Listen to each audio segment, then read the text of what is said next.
Good morning, my I choose shakers and movers. How y'all feeling out there today?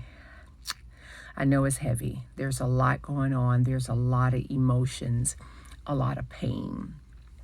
I just wanted to do an update video from my last distress video and let you guys know where I am. I did have some people to ask me how I was doing and if I could do a follow-up. So here's my follow-up. I am so grateful to say I am better today than I was on yesterday. So with that being said, just taking it one day at a time. After that video, I had been really searching for a therapist. And to my surprise, very difficult for me to find a therapist. And that had become a bit overwhelming, and I was upset.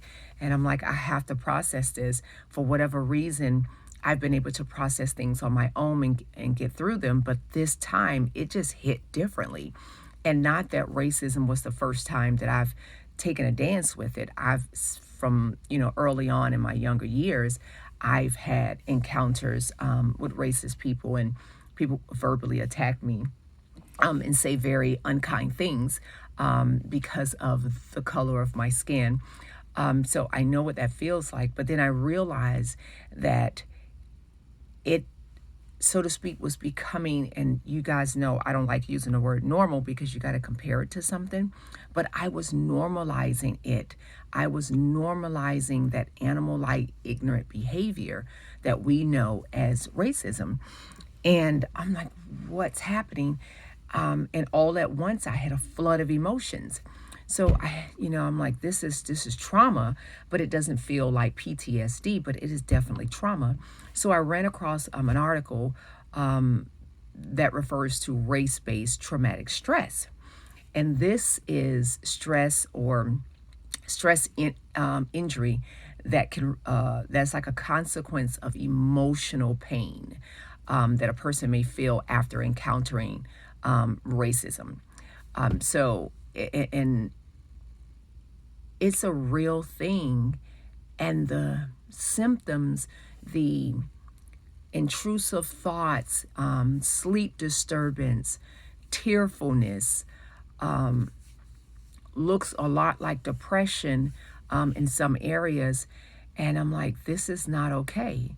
And so finally, I was able to reach out to someone who's really near and dear to me.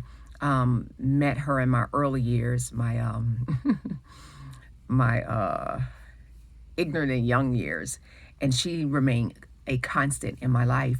And I consider her family, but she reached out to someone in her contact.